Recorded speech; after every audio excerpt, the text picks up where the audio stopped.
Hello students, in last class we already discussed about what is gravitational acceleration, how the gravitational acceleration varies with respect to height and depth and due to the shape of earth. So today we are going to discuss about what is escape velocity.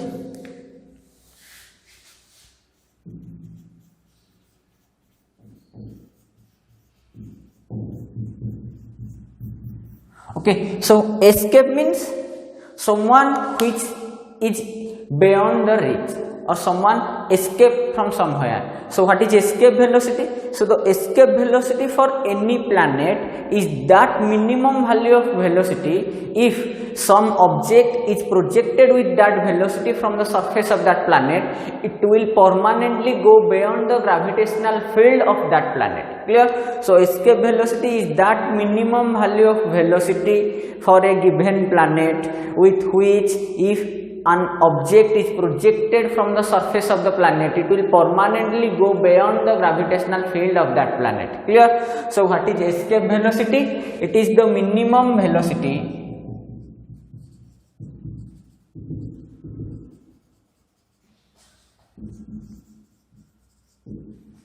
with which if an object is projected from the surface of a planet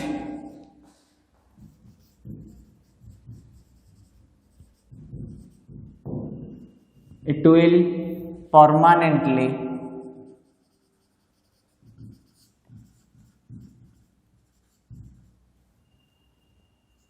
go beyond the gravitational field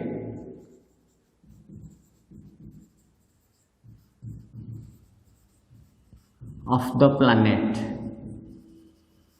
Okay, so the minimum velocity with which if an object is projected from the surface of planet, it will permanently go beyond the gravitational field of the planet. So for example, if here is a planet having mass m and radius r, and here is an object of mass small m which is projected from the surface with the velocity which is equal to the escape velocity for the given planet. Then if the object is projected with the escape velocity which for this given planet, then this object will permanently go beyond the gravitational field of this planet. That means this object, if this object is moving above, the gravitational force of attraction due to this planet always try to drag it towards its center, but as the velocity is equivalent to the escape velocity for this planet, so due to this velocity it will permanently go beyond the gravitational field of this planet. So when this object go beyond the gravitational field, if this is the region up to which the gravitational field exists due to this planet, so if this object go beyond this, then there will be no force of attraction due to the gravitational force by this planet, so it will never come back again to this center of again to the surface of planet, and it will go permanently beyond it and it will move like this. If there is no other gravitational force act on it, then it will move forever. And we can assume that the gravitational potential energy and the kinetic energy possessed by this body will be zero at infinite, because after it move beyond the gravitational field, the gravitational potential energy will be zero, but due to the kinetic energy it will start moving and the kinetic energy will become zero at infinite. Clear? So the minimum velocity at which if an object is projected from the surface of a planet, it will permanently go beyond the gravitational field of the planet. So if we are assuming that the expression for escape velocity, so this is a planet of radius r having mass m, and here is an object which is placed on the surface of the planet having mass small m, and it is initially projected with a velocity which is equivalent to the escape velocity. So as the object small m is moving under the action of gravitational field only, that's why the total mechanical energy of the body is conserved, because gravitational field is a conservative force field. So we can write the potential energy initial plus the kinetic energy of the particle initial must be equal to the potential energy final plus kinetic energy of the particle final, as the total mechanical energy of the particle is conserved. What is initial potential energy of the particle when it is at the surface of the planet? So here the potential energy is due to the gravitational potential energy by the planet. So we can write the initial potential energy G, mass of planet, mass of object by distance of the center of planet, that is R, plus what is initial kinetic energy as it projected with escape velocity, so mv escape square, which will be equal, that is final potential energy as the object move up to infinite, so the final potential energy at infinite is 0, plus what is final kinetic energy as at infinite the velocity becomes 0, so the final kinetic energy of the particle is also 0. So this implies we will get what, half mv escape square is equal to, if I am taking minus gmm by r to the right hand side, it will be gmm by r. So this implies we will get cancelling m from both sides, v escape square equal to 2gm by r, or this implies we will get velocity, escape velocity is equal to under root 2gm by r. Clear? So this is the expression for escape velocity for any planet having mass m and radius of the planet is r, where g is what, universal gravitational constant. Clear? So for earth we can write, this is m equal to mass of earth and r equal to radius of earth. So this implies we will get escape velocity for earth equal to g mass of earth by radius of earth into 2 under root. Clear?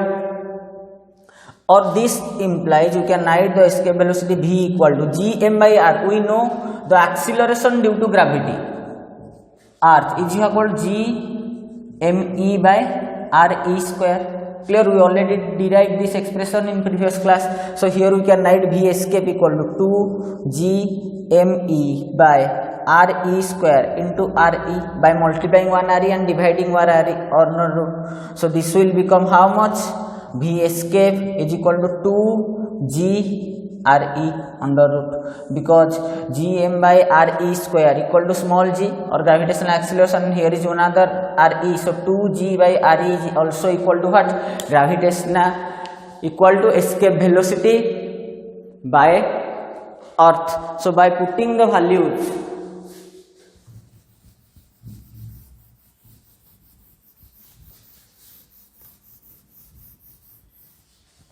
so here we will get what, the escape velocity for earth is equal to 2 g me by re under root, or this can be written as 2 g re under root.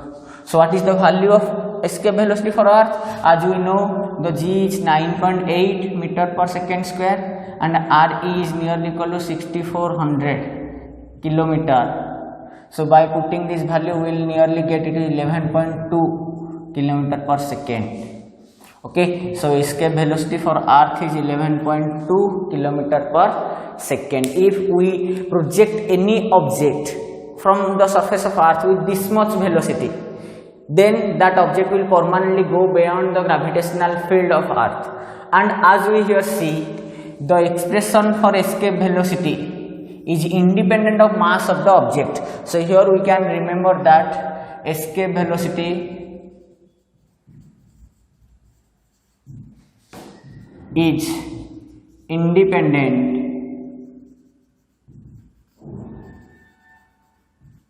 mass of object but depends on mass of planet and its radius. Okay, it's an important point. You have to remember that the escape velocity is independent of mass of object, but it's depend upon mass of planet and the radius of planet also. Okay, and the expression is 2 gme by re or 2g re under root. Here the g is gravitational constant, universal gravitational constant. Here the g is acceleration due to gravity for that planet. Okay. So next,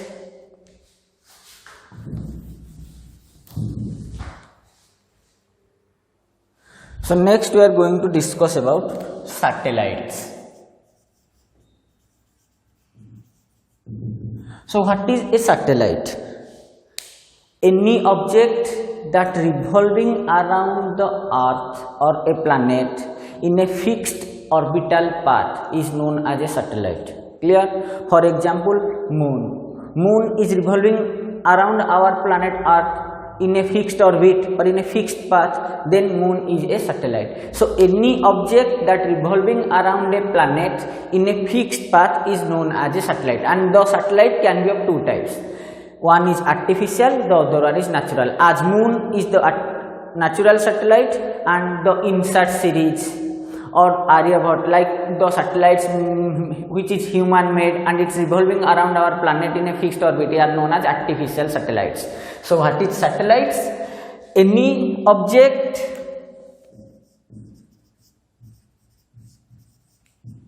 that revolves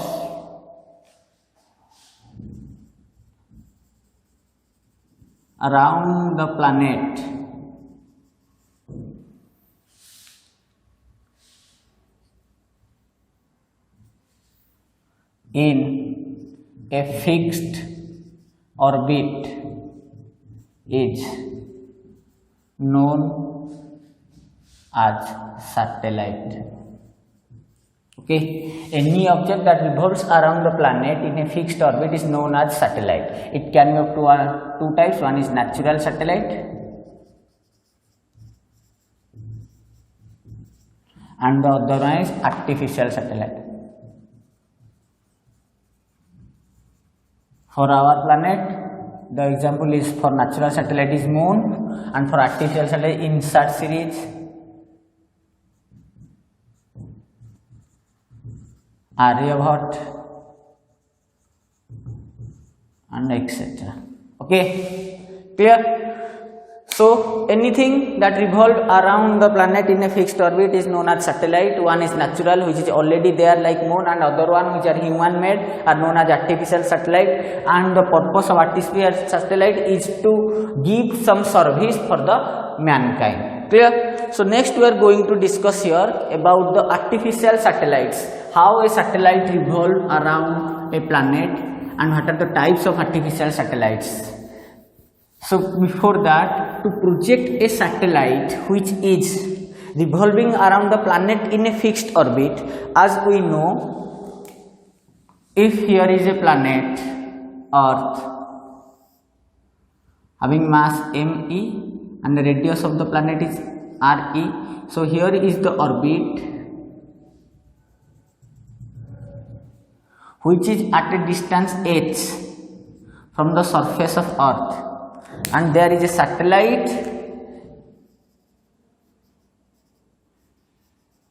placed here of mass small m, which is revolving along this particular orbit with certain velocity VO, and this particular velocity with which the satellite is revolving along this orbit is known as orbital velocity of that satellite. Clear? So if I want to make this satellite of mass m, which is at a height h from the surface of the earth, to revolve along this orbital path, then the minimum velocity required by this satellite to maintain this motion along this orbital path, which is at a height h from the surface of earth or at a height r from the center of earth, is known as what? Orbital velocity. So first of all, we have to know for a satellite what is orbital velocity, denoted by V naught. The minimum velocity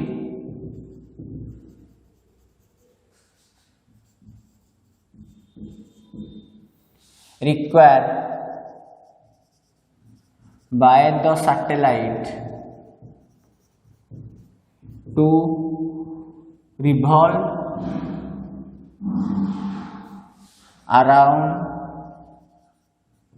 the planet in a fixed orbit. Okay, the minimum velocity required by the satellite to revolve around the planet in a fixed orbit is known as what? Orbital velocity of that satellite for that particular orbit. Clear? as we know, as the satellite execute a circular motion, so it must require a centripetal or centrifugal force to maintain this circular motion, and in this case the centrifugal force or centripetal force for this circular motion is provided by what? The gravitational force of attraction due to this planet on this satellite. Clear? So here you can write, as the satellite executes a circular motion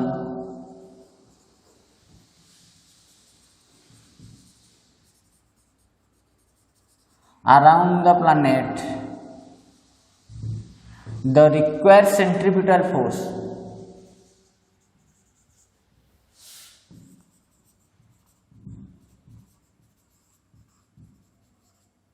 is provided by gravitational force of attraction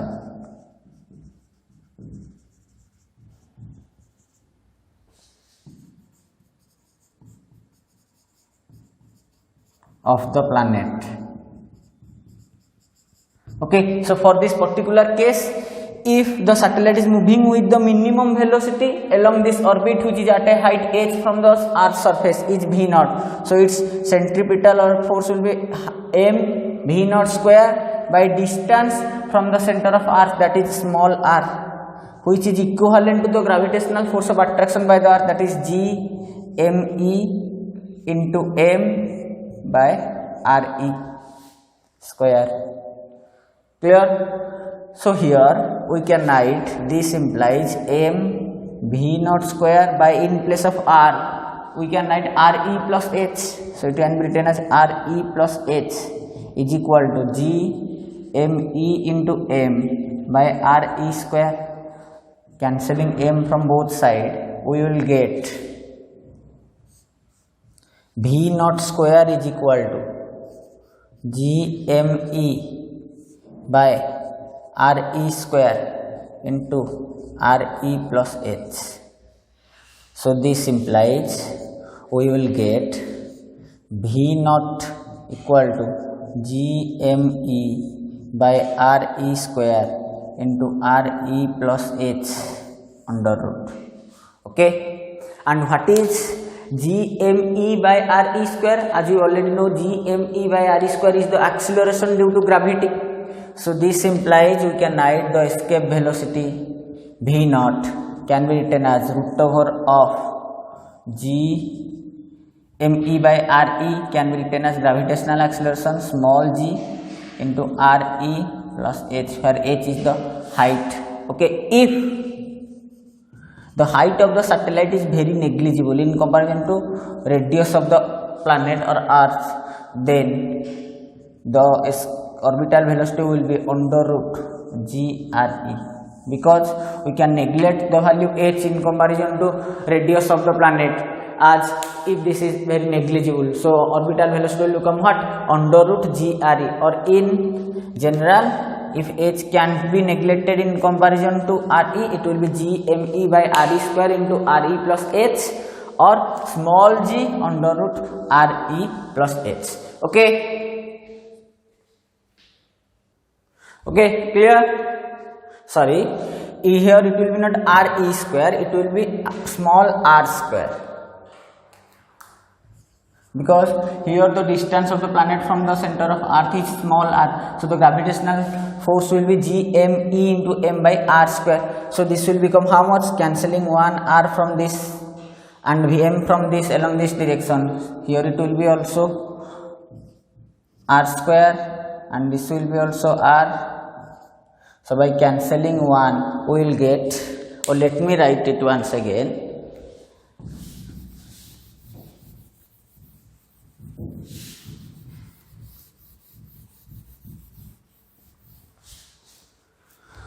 so it will become how much?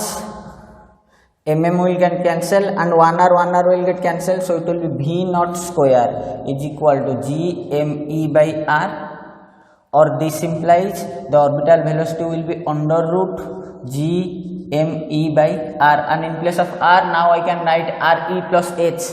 So the orbital velocity can be written as GME divided by RE plus H under root. Okay, and if, as we already said, H is very less than R, or radius of the planet Earth, then what is the orbital velocity? It will become GME by RE under root. Clear? And as we know, what acceleration due to gravity, G equal to GME by RE square. So using this here, we will get V orbital equal to GRE under root. Clear? You have to remember this formula, that the orbital velocity can be written as under root GRE, or it can be written as under root GME by RE. These are the important expression when you have to remember the height of the orbit from the surface of Earth is very negligible in comparison to the radius of Earth. Then only we can write like this. Otherwise, the expression will be like this. Okay, so you have to remember the formula for what? Orbital velocity of a satellite of mass m, which is revolving around the planet Earth in a orbit of radius r plus h with respect to center of Earth. Clear? And from this expression we already get what? The orbital velocity is independent of mass of the satellite. Clear? Because there is no expression for the mass of the satellite. So from this expression we conclude what? The orbital velocity is independent of mass of the satellite. It's only depend upon what? The height of the orbit from the surface of Earth. So here I can write the orbital velocity is independent of mass of satellite, but it depends on height of orbit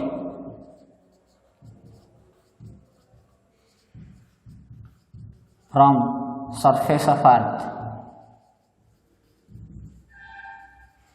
Remember this point, it's a very important one. Okay, so from this relation, as the orbital velocity for the satellite which is close to the Earth's surface is GRE under root, so by putting G equal to 9.8 and RE equal to 6400 kilometer, we will get the orbital velocity for the satellite which is close to the Earth's surface is nearly around 8 kilometer per second. Okay, so the orbital velocity for the satellite which is close to Earth's surface is nearly around 8 km per second. Clear? So next we are going to discuss what is the relation between orbital velocity and escape velocity. So as here we already know that the relation for orbital velocity is what? Under root gr, and that for escape velocity is 2gr under root. So relation between orbital velocity and escape velocity.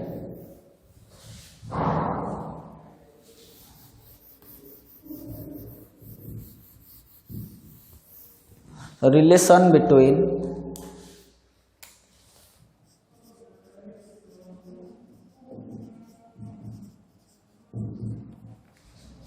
orbital velocity and escape velocity. Okay, we know what is the expression for escape velocity, that is 2gm by re, or it can be 2gre under root. And what is the relation or expression for orbital velocity, that is gm by re, or this is gre under root. Let it be equation 1 and this is equation 2. So by comparing equation 1 and 2 we will get what? The escape velocity is equivalent to under root 2 into root over of gme by re, or this can be written as root 2 into root over of gre, where gre or gm by re is equivalent to orbital velocity. So this implies you will get escape velocity equal to root 2 times of orbital velocity. Clear? So if the orbital velocity of a satellite increases by √2 times, then it will completely go beyond the gravitational field of the planet. Clear? Because the velocity of the satellite will become equivalent to its what? Escape velocity. Clear? So for revolving around the planet in a fixed orbit, the orbital velocity is necessary, but if the orbital velocity is √2 times increases, then that satellite will permanently go beyond what? Gravitational field of the planet. Clear? And that is equivalent to what? Its escape velocity. Clear? So this is the relation between orbital velocity and escape velocity. You have to remember, it's an important relation which can be asked for some numericals or conceptual questions. Clear? So next we are going to discuss types of satellites. So as satellites are projected by human beings, so it serves us in many ways. So depending upon their uses, satellites can be of two types. The artificial satellites are divided into two types. What are the types? One is geostationary,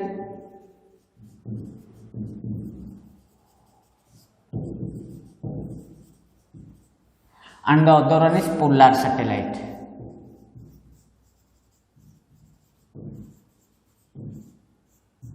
Okay, what is geostationary satellite? So geostationary means these are the satellites which are in static condition with respect to Earth. Geostationary, these are stationary with respect to geo, that means Earth. So all the satellites which are at rest with respect to Earth are known as geostationary satellite. So what are the conditions for geostationary satellite? As we know, our Earth rotates. If this is the axis and this is our Earth, and it rotates like this. So if the Earth rotates like this and it completes its one rotation in 24 hours, if I want to make a satellite which is revolving around the Earth in a fixed orbit to remain static, so that the relative velocity of the satellite, orbital velocity of the satellite and Earth's velocity of rotation must be 0, so that the satellite will remain static with respect to Earth. That's why the geostationary satellites are revolving along the equatorial plane of Earth, because the Earth is revolving like this. So the geostationary satellites must be remain static with respect to Earth. That's why all the geostationary satellites are revolving around the Earth in the equatorial plane. Clear? So you have to remember the characteristics. Geostationary satellites, first point, it's static with respect to Earth, then it's revolve around equatorial plane,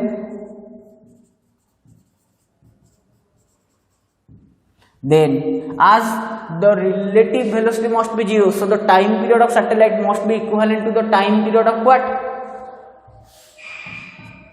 Revolution of Earth. So time period of satellite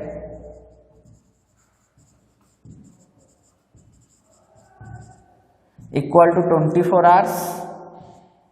Clear? Next, to maintain the satellite time period 24 hours, or the velocity of the satellite equivalent to the velocity of rotation of Earth, or we can write angular velocity.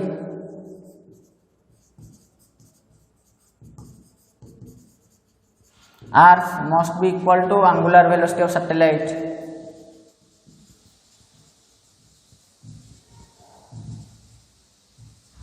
Then the height of orbit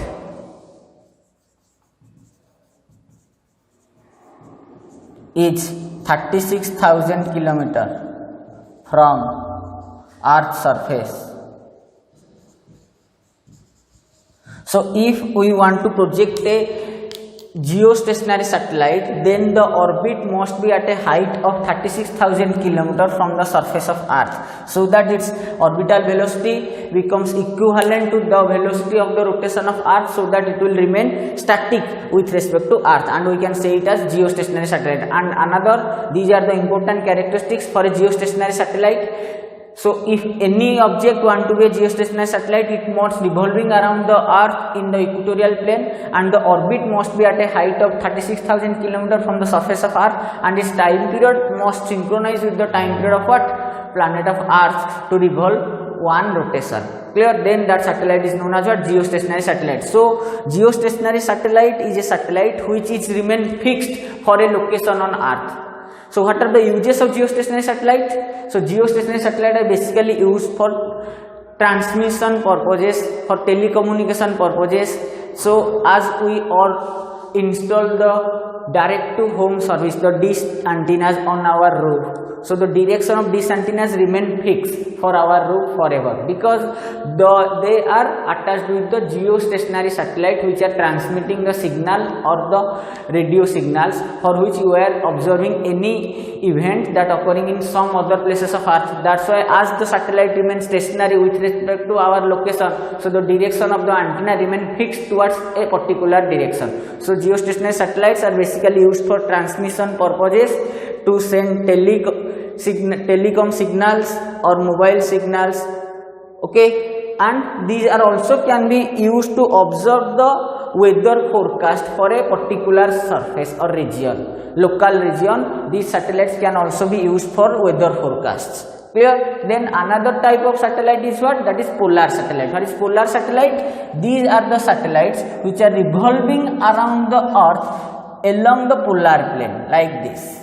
So the satellites which are revolving around the Earth along the polar plane are known as polar satellites. Clear? And polar satellites are as revolving around the polar plane of the Earth. They are at very small height, nearly about the orbital height from the surface of planet Earth is nearly around 200 to 500 kilometer. But whereas the height of the geostationary satellite from the surface is 36,000 kilometer. But the polar satellites are very close to the Earth's surface, or their height is very less in comparison to the radius of the Earth, that is 200 to 400 kilometer, and they are revolving around the polar region or polar plane. So as the satellite is revolving around the polar plane and the planet Earth is revolving like this in the equatorial plane, so these satellites are used to survey the complete planet, or they are used to guide the defense system, or they are used as a defense surveillance. These polar satellites can be used as the oceanographic study, to study about the ocean of different region, or study about the forestry, the different forest regions, or to know about the disaster occurring, natural disasters. So polar satellites have more use in comparison to what? Geostationary satellites, because these polar satellites are revolving around the polar region and our Earth is revolving like this. So for each and every time the polar satellites take pictures of different location of Earth. That's why polar satellites are mostly used for the defense surveillance, or study of oceans, or study of forest, or to determine any kind of natural disasters occurring on our planet. Clear? So these are two types of satellites. Basically the time period of polar satellite is nearly about 84 minutes. Okay, whereas the time period of geostationary satellite was 24 hours, the time period for polar satellite is 84 minutes. That means in 84 minutes it complete one revolution around our planet along the polar region or polar plane. Clear?